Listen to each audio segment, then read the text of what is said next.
Sebagian besar tentara Ukraina yang ditawan oleh Rusia mengalami perlakuan yang tak manusiawi. Mereka telah menjadi sasaran penyiksaan fisik dan mental. Andriy Kostin, Jaksa Agung Ukraina, menyatakan bahwa sebanyak 90% tentara Ukraina di tahanan mengalami penyiksaan. Dikutip dari Interfax, Kostin mengatakan bahwa perlakuan Rusia tersebut bisa membawa Rusia ke pengadilan atas kejahatan internasional.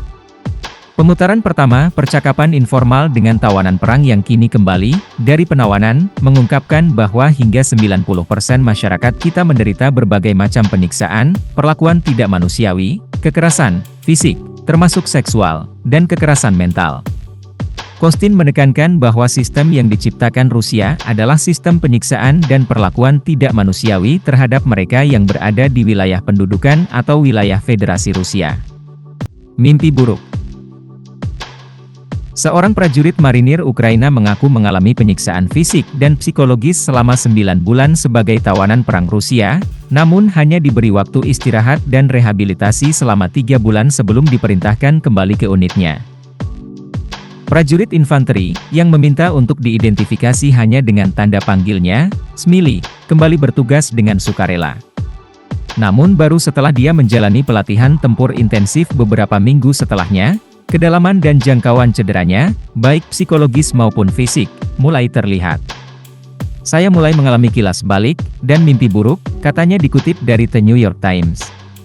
Saya hanya tidur selama 2 jam dan bangun dengan kantong tidur saya basah kuyup.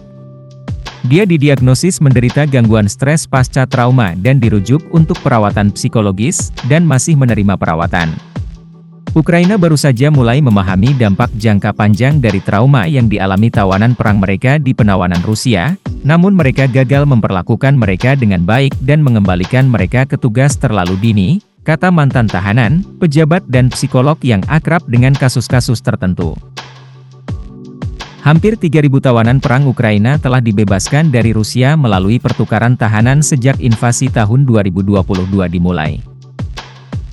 Lebih dari 10.000 orang lainnya masih ditahan di Rusia, beberapa di antaranya telah mengalami kondisi yang mengerikan selama 2 tahun yang digambarkan oleh pakar PBB.